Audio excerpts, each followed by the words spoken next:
The Supreme Court has dealt a significant blow to the Trump administration, blocking the president from deploying the National Guard to Chicago. In the 6-3 ruling, the court's 3 liberal justices were joined by Chief Justice John Roberts, Justice Amy Coney Barrett, and Justice Brett Kavanaugh. And today's decision could jeopardize Guard deployments in other cities. With us now, CNN senior legal analyst Ellie Holding is a former federal prosecutor. Walk us through the reasoning here from the Supreme Court, which I have to say is truly interesting. It really is. It's an unusual decision and a major setback for the Trump administration, not just in Chicago, but more broadly. Algunas decisiones judiciales no solo se imponen por el contenido que determinan, sino por el tipo de límite que rediseñan dentro de la estructura de poder vigente. En la noche del 20 de enero, en una sesión extraordinaria de emergencia, la Corte Suprema de los Estados Unidos emitió una decisión que alteró de manera inmediata el eje funcional entre los poderes ejecutivo y judicial. La deliberación, aprobada por 7 votos contra 2, invalidó disposiciones centrales de una serie de órdenes ejecutivas que la Casa Blanca había estado utilizando como instrumento directo de interferencia en agencias independientes y comandos militares estatales.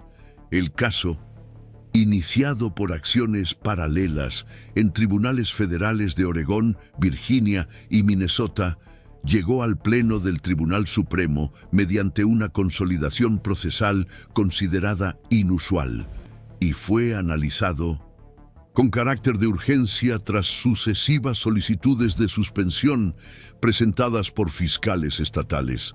Tras más de 4 horas de deliberación interna, el tribunal reconoció que el conjunto de órdenes cuestionadas representaba, en palabras del propio voto mayoritario, una expansión ejecutiva que compromete el equilibrio funcional de la federación.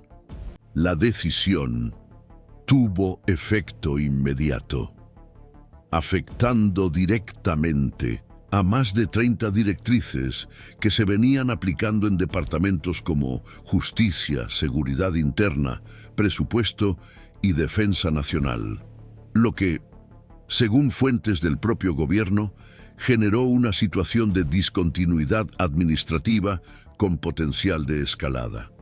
El episodio marca una inflexión jurídica poco común, no solo por la amplitud de sus efectos, sino por el tipo de lenguaje adoptado en el voto mayoritario y en las manifestaciones separadas. En su opinión concurrente, la jueza Amy Coney Barrett, designada por el propio presidente en ejercicio, afirmó que ningún presidente tiene competencia para invalidar por decreto lo que ha sido establecido por ley.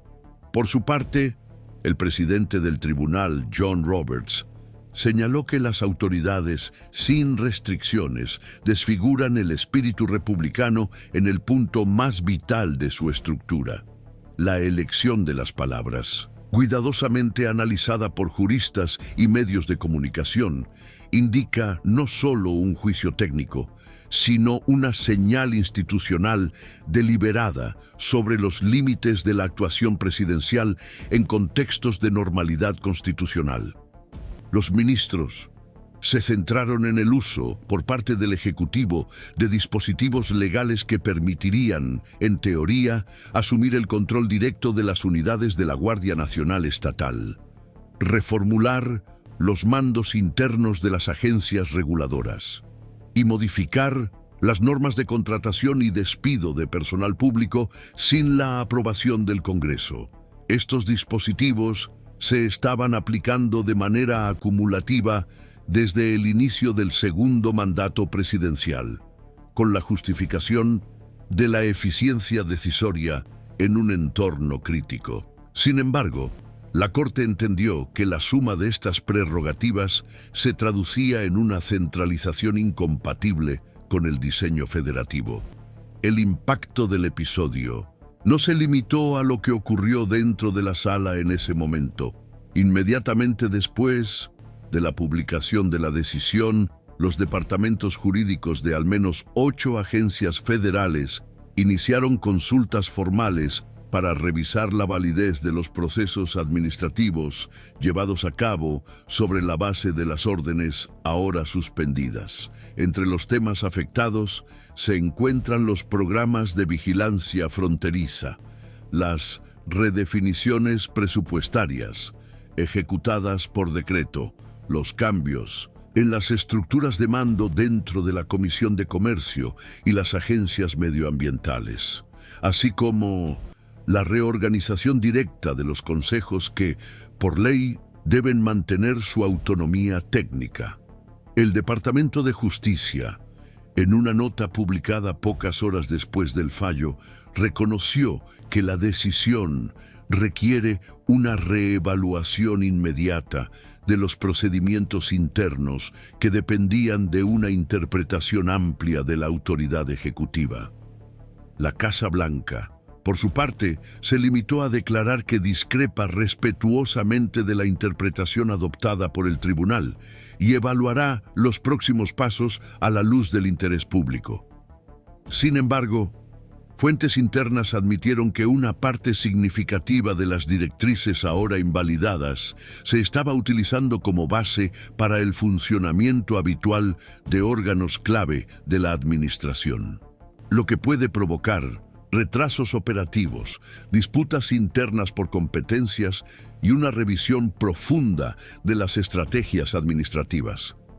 Desde el punto de vista jurídico, los analistas consideran que la decisión es el mayor freno institucional a la presidencia desde el caso Estados Unidos contra Nixon en 1974, cuando el tribunal determinó que el entonces presidente no podía invocar el privilegio ejecutivo absoluto para impedir el acceso a las grabaciones solicitadas por el Congreso.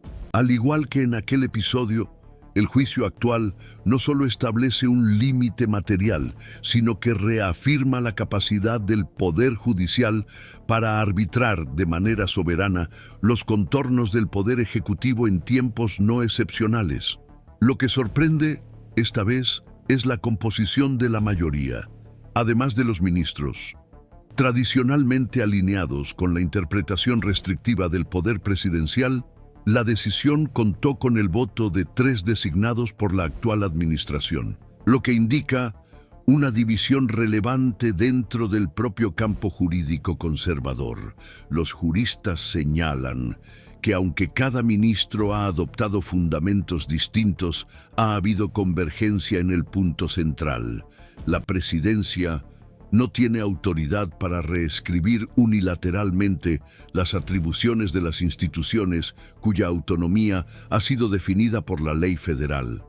Esta línea de razonamiento crea un precedente interpretativo sólido, cuya aplicación podría extenderse a otros frentes en los que el Ejecutivo ha buscado ampliar su margen de acción mediante órdenes administrativas no refrendadas por el Legislativo.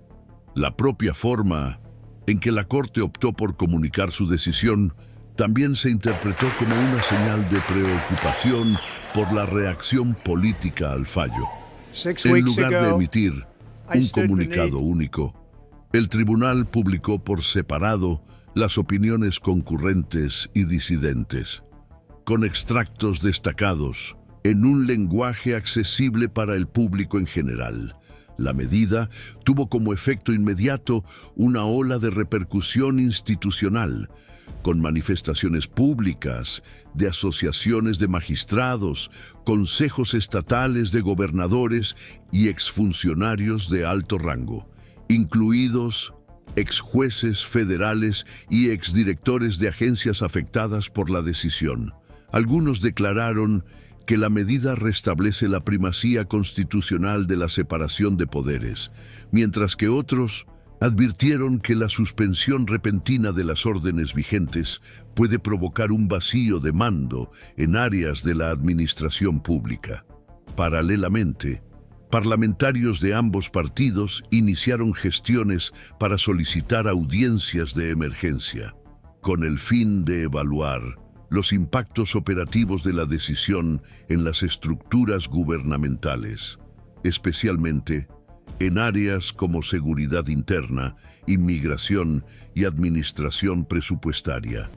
A lo largo de los últimos meses, hemos observado una serie de episodios en los que la estructura legal del Poder Ejecutivo se ha visto sometida a tensiones en sus límites.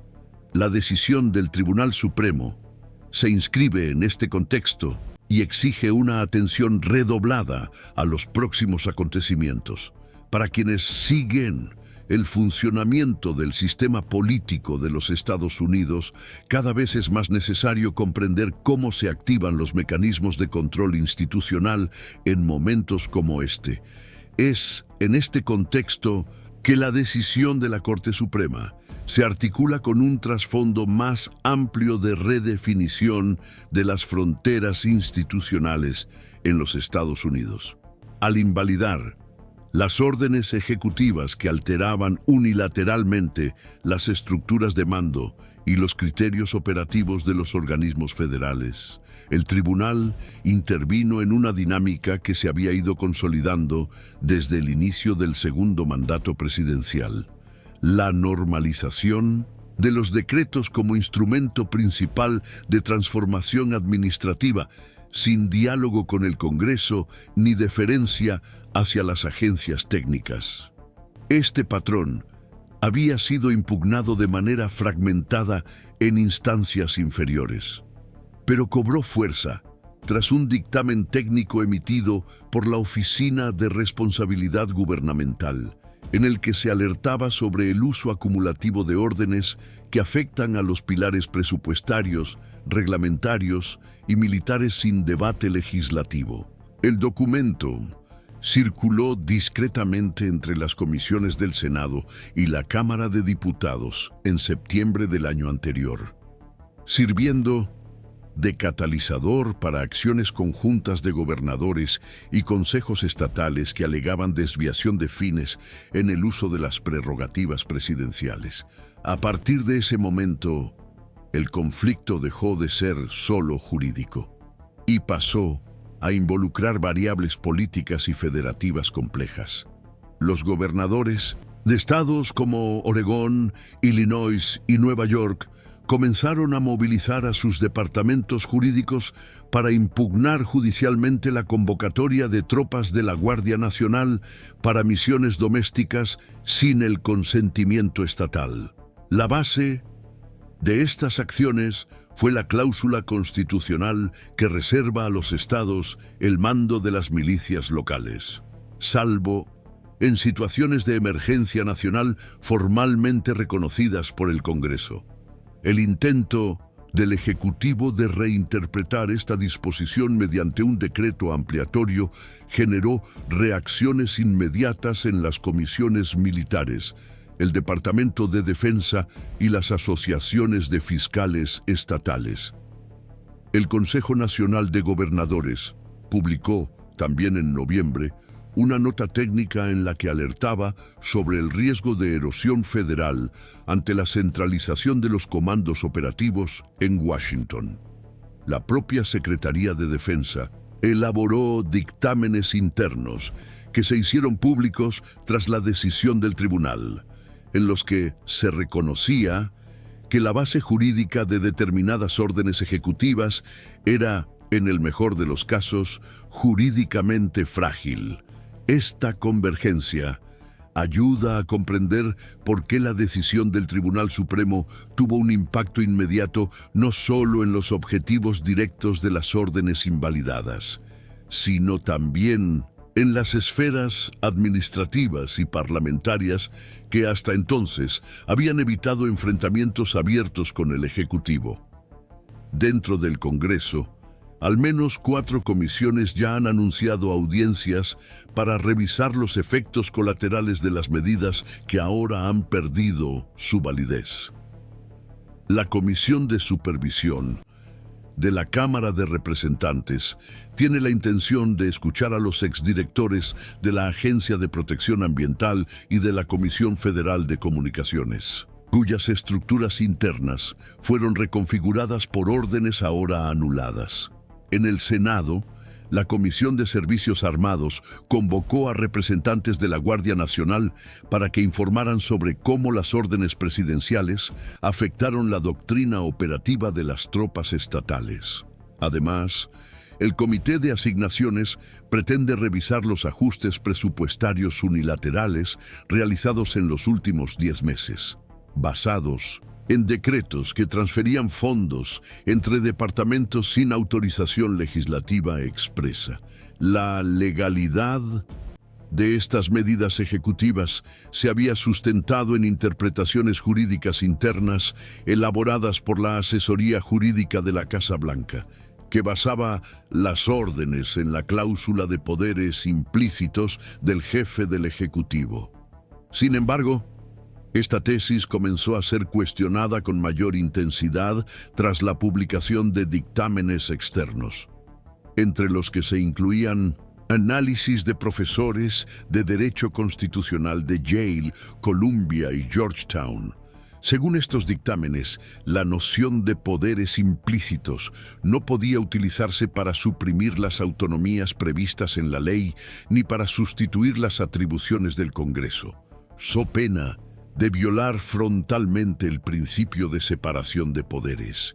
Esta interpretación fue incorporada indirectamente por el voto mayoritario del Tribunal Supremo, que destacó la imposibilidad de utilizar prerrogativas ejecutivas para rediseñar unilateralmente la arquitectura institucional del Estado. El lenguaje adoptado en este pasaje es señalado por los juristas como indicativo de un nuevo marco interpretativo, que podría orientar futuros enfrentamientos relacionados con la extensión del poder presidencial, incluso en áreas como nombramientos, contratos administrativos y seguridad interna. Sobre la base de este nuevo escenario jurídico, los organismos que venían funcionando bajo directrices ejecutivas, ahora suspendidas, pasaron a operar en régimen de contención. La Comisión de Comercio suspendió las reuniones deliberativas hasta que se redefinan sus parámetros operativos. La Administración Nacional de Seguridad suspendió, por precaución, los procedimientos que habían sido simplificados por decreto. El Departamento de Presupuesto congeló las transferencias entre líneas presupuestarias que no tenían previsión legal previa. Estos movimientos indican no solo el impacto práctico de la decisión, sino también una reacción sistémica de retraimiento administrativo ante la inseguridad jurídica instaurada.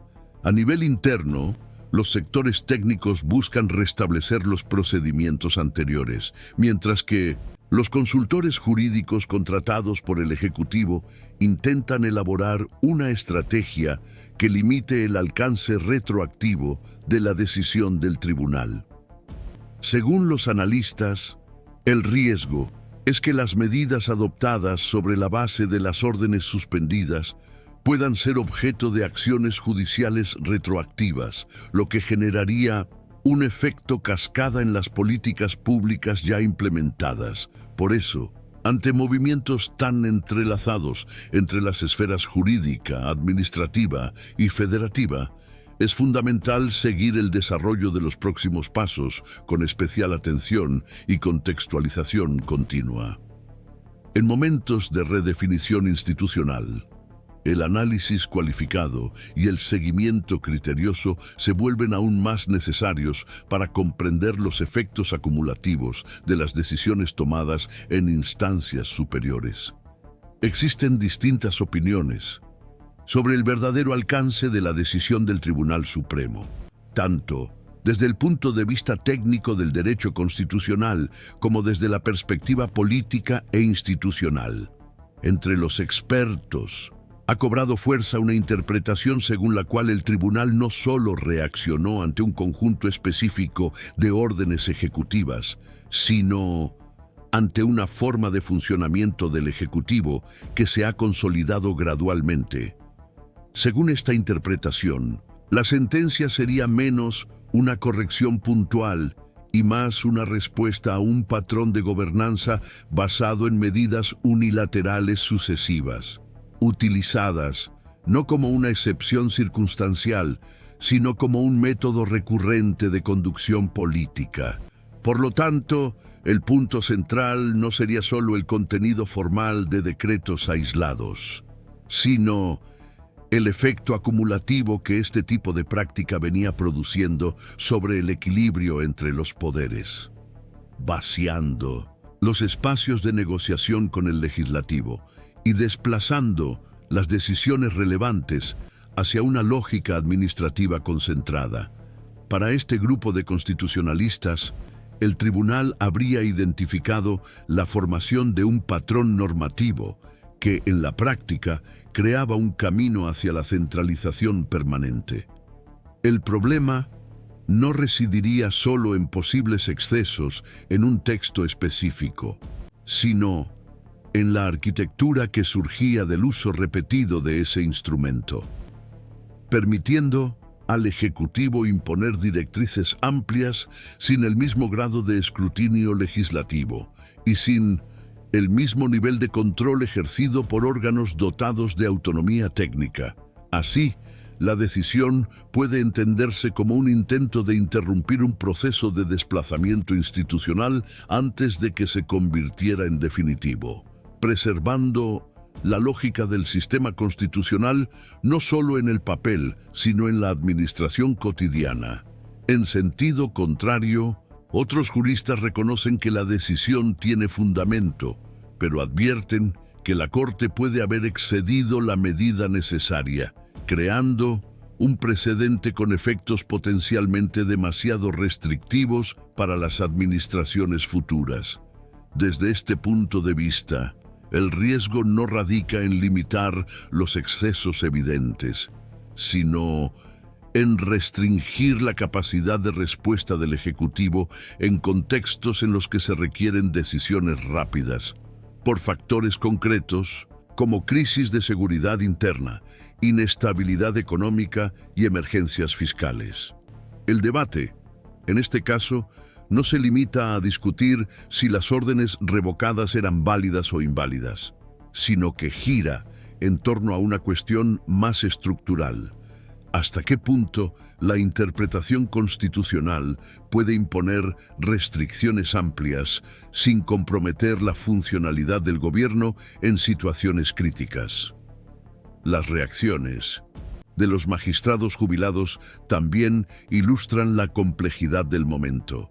Algunos destacaron que el tribunal demostró firmeza al reafirmar la centralidad del sistema de controles y contrapesos, recordando que las decisiones de este tipo no son frecuentes, pero se vuelven indispensables cuando las prácticas administrativas comienzan a alterar la relación entre los poderes de manera silenciosa y progresiva.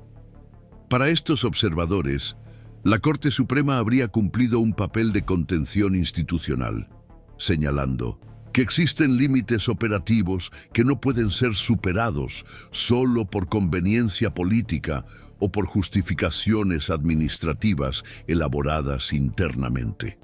Otros exmagistrados, aunque no rechazan la base jurídica de la decisión, han expresado su preocupación por la oportunidad del fallo y sus repercusiones inmediatas. La crítica no se refiere necesariamente al contenido, sino al efecto a corto plazo. La revocación repentina de instrumentos ampliamente utilizados puede generar inestabilidad práctica, interrumpir las rutinas administrativas y crear un entorno propicio para acusaciones de selectividad o motivación política. Esta tensión pone de manifiesto un dilema permanente de la Corte Suprema. Cuando interviene para restablecer los límites, corre el riesgo de ser vista como un actor político. Cuando se abstiene ante la expansión de instrumentos unilaterales, puede terminar legitimando desequilibrios que se acumulan y se vuelven permanentes. En el ámbito político, la decisión tiene efectos inmediatos en dos ejes principales. Por un lado, refuerza la posición de los parlamentarios, que desde hace tiempo criticaban el uso extensivo de las órdenes ejecutivas como mecanismo de elusión institucional. Estos congresistas, muchos de ellos involucrados en propuestas de revisión de la Ley de Poderes de Emergencia, pasan a tener un respaldo jurídico más sólido para defender cambios legislativos e imponer condiciones procedimentales más estrictas. Por otro lado, la decisión crea una situación incómoda para los aliados del Ejecutivo que sostenían públicamente que todas las medidas adoptadas estaban protegidas por un sólido amparo legal y precedentes consolidados. A partir del nuevo escenario, la defensa discursiva de estas acciones pierde estabilidad y exige un reajuste, lo que tiende a tensar aún más la relación entre el Ejecutivo y el Legislativo. En este contexto, la dirección de la mayoría en el Senado ya ha indicado que tiene la intención de organizar una serie de audiencias para debatir los límites materiales de la autoridad ejecutiva en tiempos de estabilidad institucional. El dato relevante es que hasta hace poco este tema se trataba como un debate técnico restringido a comisiones y expertos. Con la decisión de la Corte Suprema pasa a ocupar un lugar central en la agenda política y se convierte en una pieza estratégica del conflicto institucional, con potencial para alterar las prioridades legislativas, reposicionar las alianzas internas y ampliar la presión sobre el Ejecutivo. Los observadores también señalan que, a medio plazo, el juicio puede obligar a la Casa Blanca a revisar su propio proceso interno de formulación de decretos. En condiciones normales, las órdenes ejecutivas se someten a un filtro jurídico previo relativamente riguroso antes de su publicación, que incluye evaluaciones internas y externas. Sin embargo, informes recientes sugieren que este filtro se ha flexibilizado en los últimos años, con la reducción de los análisis independientes y la priorización de memorandos internos elaborados bajo demanda. Si esta práctica se confirma en investigaciones legislativas y audiencias formales, surgirá un nuevo conjunto de preguntas, no solo sobre los decretos afectados, sino también sobre otras órdenes aún vigentes que puedan haber seguido el mismo modelo de validación acelerada. Además, ya se observa la posibilidad de un efecto expansivo en los litigios judiciales. La jurisprudencia creada por la decisión tiende a utilizarse como base para nuevas acciones, en áreas que no estaban directamente involucradas en el caso original, ampliando el impacto institucional. Cuestiones como la regulación financiera, las políticas públicas relacionadas con los datos, los contratos de infraestructura y las decisiones administrativas de amplio alcance pueden ser objeto de disputas judiciales. Precisamente porque dependen del uso de instrumentos ejecutivos amplios. Aunque los resultados de estas acciones son inciertos, el simple aumento del número de procesos puede producir un efecto de contención indirecta, obligando al Ejecutivo a actuar con mayor cautela. El punto más delicado del debate actual radica en la traducción práctica de la decisión judicial en parámetros administrativos estables. Los departamentos federales, afectados por la revocación de las órdenes, están revisando las normas internas, pero se enfrentan a incertidumbres relevantes en cuanto al alcance retroactivo de la sentencia y a la validez de los actos derivados. La Oficina de Presupuesto del Congreso ya ha señalado que las medidas implementadas sobre la base de directrices ahora invalidadas pueden considerarse nulas, lo que abriría la necesidad de un nuevo procesamiento legislativo y una reevaluación de los impactos presupuestarios. Al mismo tiempo, Los órganos de control evalúan si los actos administrativos derivados de estas órdenes deben revisarse automáticamente o solo cuando haya una provocación externa formal. Esta situación tiende a generar disputas entre departamentos, retrasos en los programas y un ambiente de inseguridad jurídica. En áreas sensibles, como la inmigración, la defensa cibernética y la política energética. En el ámbito académico, el episodio también intensificó la movilización. Centros de investigación y grupos de estudios constitucionales comenzaron a organizar paneles y publicaciones dedicados al análisis comparativo, observando cómo las democracias consolidadas delimitan el uso de decretos y mecanismos de excepción. Parte de los investigadores interpreta la decisión como una señal de un nuevo ciclo de contención institucional, en el que los tribunales superiores pasan a actuar de forma más activa para corregir distorsiones normativas sin esperar el resultado de los procesos electorales.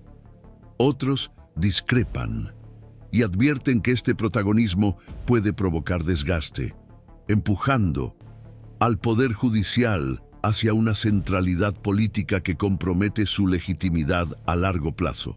También queda por ver el impacto práctico del fallo sobre el resto del mandato presidencial.